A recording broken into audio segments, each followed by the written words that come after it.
पिछले करीब 1 साल से, आप ही रख लो हाथ में, उठा लो चाहे तो, पिछले करीब 1 साल से हम लोग देख रहे हैं कि भारतीय जनता पार्टी के मेंबर ऑफ पार्लियामेंट, उनके स्पोक्सपर्सन अक्सर अपनी प्रेस कॉन्फ्रेंसेस में, टीवी डिबेट्स में खुल के आम आदमी पार्टी के लोगों का नाम लेते हैं और कहते हैं कि अब इसको गिरफ्तार करेंगे, अब इसको अंदर करेंगे, अब इसके यहाँ ईडी जाएगी, अब इसके यहाँ सीबीआई का छापा पड़ेगा। और बड़ी अजीब बात यह है कि पूरी दिल्ली के अंदर भारतीय जनता पार्टी एक तय तरीके से आम आदमी पार्टी के नेताओं के बारे में ये खबरें फैलाती है कि आज इसको अरेस्ट करेंगे, कुछ दिनों में इसका नंबर लगाएंगे, अब इसकी जांच शुरू करेंगे।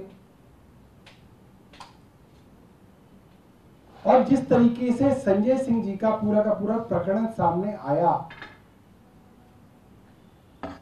अगर कोई और देश होता या कोई और केंद्र सरकार इस देश में होती तो सरकार के लिए कितनी एम्बैरेसमेंट की बात थी कि बिल्कुल स्पष्ट तरीके से आम आदमी पार्टी के सांसद संजय सिंह जी को टारगेट किया गया। उनके नाम के ऊपर पहले से ही चर्चा की गई कि अब संजय सिंह को जो है सबक सिखाना है। संजय सिंह जी ने जिस तरीके से देश की संसद में विपक्षी दलों का नेतृत्व किया और अदानी मामले में खुल के केंद्र सरकार और प्रधानमंत्री जी से सवाल पूछे, ये बात भारतीय जनता पार्टी के लोग कहने लगे कि अब अगला नंबर संजय सिंह का लगेगा। संजय सिंह जी का नाम चार्जशीट के अंदर डाला गया। संजय सिंह जी ने लीगल नोटिस दिया ईडी को और उस लीगल नोटिस से घबरा के ईडी का लिखित जवाब आया कि हमने गलती से संजय सिंह जी का नाम डाल दिया। ये बड़ी हैरानी की बात है। मैंने उस दिन भी कहा था कि गलती से भी आपको संजय सिंह का ही नाम याद आया। आपको राजनाथ सिंह का नाम क्यों नहीं याद आ गया गलती से? मनोज तिवारी का नाम क्यों नहीं याद आ गया? परवेज वर्मा का नाम क्यों नहीं आपके दिमाग में आ गया? भाई आप तो रोज उन अफसरों से और उन नेताओं से डील करते हो। आपको संजय सिंह का नाम आ गया गलती से और आपने वो नाम डाल दिया। उस दिन से ईडी और केंद्र सरकार का षड्यंत्र सामने आ गया। मुझे लगता है कि उसके बाद अगर कोई और संस्था होती तो उसके नाम पे इतनी बड़ी एम्बैरेसमेंट होने पे उनके मंत्री का इस्तीफा होना तय होता। ये बहुत बड़ी बात है। देश की इतनी बड़ी इन्वेस्टिगेटिंग एजेंसी लिखित में कह रही है कि एक मेंबर ऑफ पार्लियामेंट का नाम गलती से चार्जशीट के अंदर आ गया और जब ईडी ने उनसे लिखित तौर पे अपनी गलती मानी तो ये बात जाहिर हो गई कि अब केंद्र सरकार अपने अपमान का बदला संजय सिंह से लेगी। और ये कहा जाने लगा, अक्सर भारतीय जनता पार्टी के नेता ये बात कहने लगे, नहीं नहीं संजय सिंह का नाम तो अब डालेंगे, संजय सिंह को मजा सिखाएंगे। और अब संजय सिंह जी के साथ रहने वाले 3 लोग जिनका नाम है अजीत त्यागी, विवेक त्यागी और सर्वेश मिश्रा, उनके घरों पे, ठिकानों पे आज सुबह से ईडी ने छापेमारी शुरू कर दी। आप सोचिए 7 बजे आप अपना घर खोलें और पता चले ईडी आपके घर के बाहर है, फिर वो आपके घर में आ गए। अब वो आपके घर का सब खंगाल रहे हैं, फोन हो, कंप्यूटर हो, कागज हो, संपत्ति हो, आपके रिश्तेदारों का ब्यौरा हो, आपके रिश्तेदारों की संपत्तियां हो, आपके रिश्तेदारों के काम धंधे हो। ये तो खुला हिटलर शाही है, ये तो खुले तौर पे तानाशाही है। इमरजेंसी में भी इंदिरा गांधी ने क्या किया होगा जो आज भारतीय जनता पार्टी नहीं कर रही है। हर एक आवाज उठाने वाले, सवाल उठाने वाले अपोजिशन के नेता को इस तरीके से ओपनली टारगेट किया जा रहा है,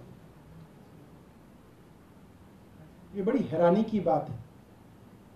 जो लिहाज की थोड़ी भी सीमाएं इस राजनीति में बची थी वो आज जो है केंद्र सरकार ने समाप्त कर दी हैं, और हम इस विच हंट की कड़े शब्दों में निंदा करते हैं।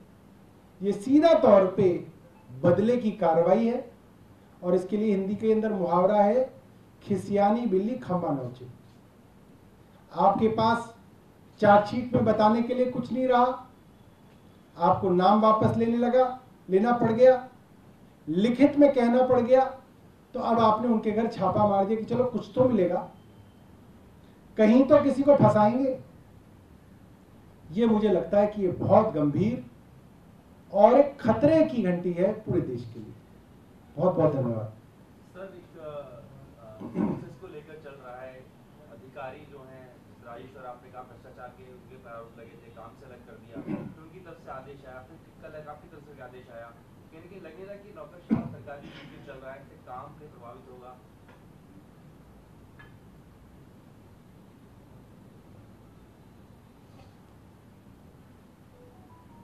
काम कराने की जो अकाउंटेबिलिटी है, जो जवाबदेही है, वो मुख्यमंत्री की है। मुख्यमंत्री ने 5 साल पहले मैंडेट मांगा, 5 साल बाद दोबारा मांगते हैं। काम ना हो ये केंद्र सरकार और एलजी चाहते हैं, काम हो ये मुख्यमंत्री और चुनी हुई सरकार चाहती है।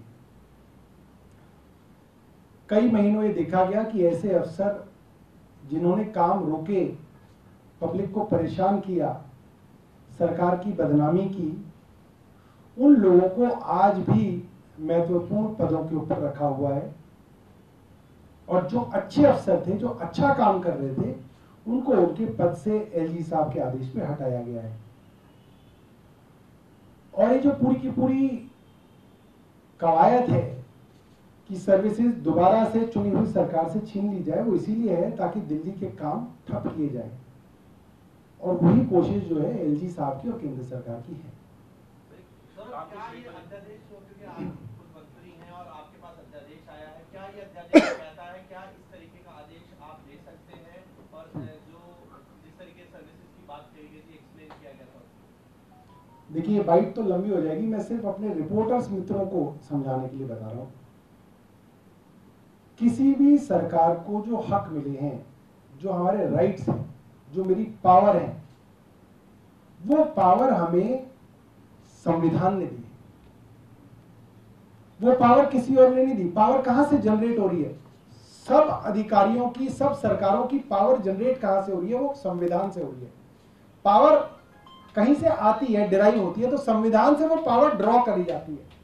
उसी संविधान से केंद्र सरकार वो पावर ड्रॉ करती है राष्ट्रपति के नाम पे, उसी संविधान से राज्य सरकारें पावर ड्रॉ करती हैं। वो पावर फिर सरकार अपने अधिकारियों को देती है और वो अधिकारी नीचे देते हैं। तो हर राज्य को जो पावर दी हुई है वो संविधान ने दी हुई है। उसी तरीके से दिल्ली को जो पावर दी हुई थी वो संविधान ने दी हुई थी, और संविधान ने ये कहा दिल्ली के पास हर राज्य सरकार के बराबर शक्तियां हैं, सिवाय 3 चीजों के: पुलिस, पब्लिक ऑर्डर और लैंड। इनके अलावा जो दिल्ली है वो बाकी राज्य के बराबर है, संविधान ने कहा। केंद्र ने 2015 में कहा नहीं, संविधान ने ऐसा नहीं कहा है। सर्विसेज भी केंद्र के पास है। ये संविधान ने नहीं कहा, केंद्र ने कहा।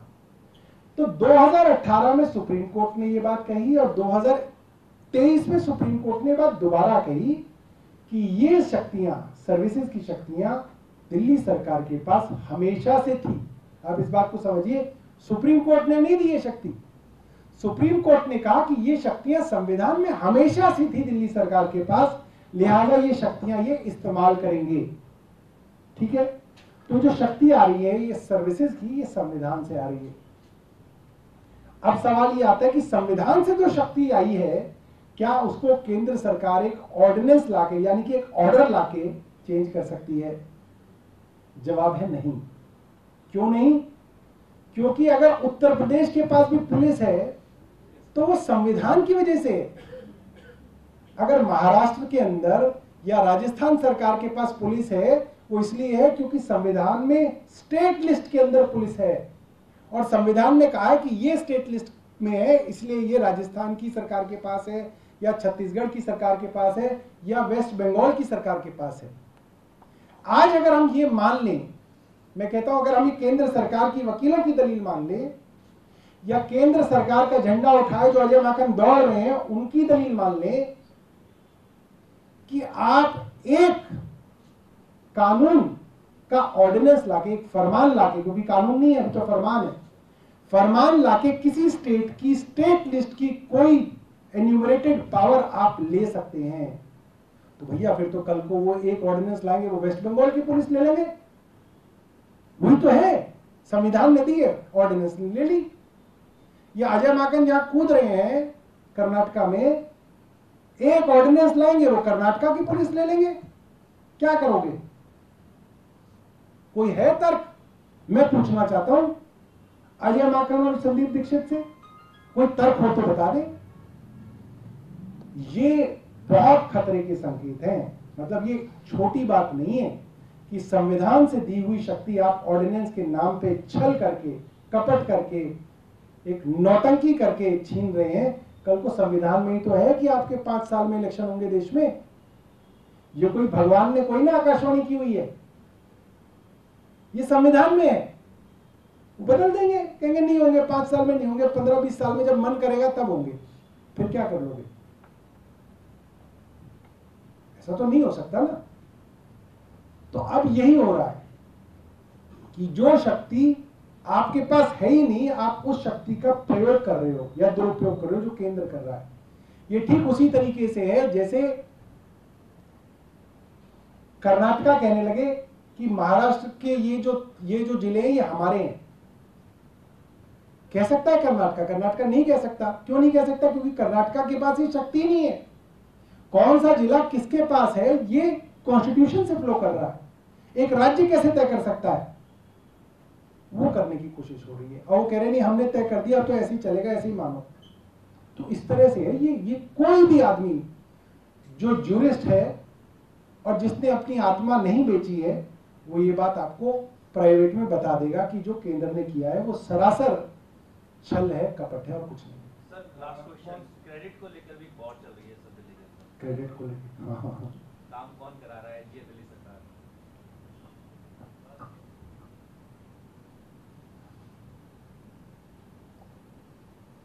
एलजी साहब अक्सर दिल्ली जल बोर्ड के प्रोजेक्ट्स में घूमने जाते हैं और हमें अच्छा लगता है, जाना चाहिए उनको देखना चाहिए, दिल्ली के बारे में समझना चाहिए।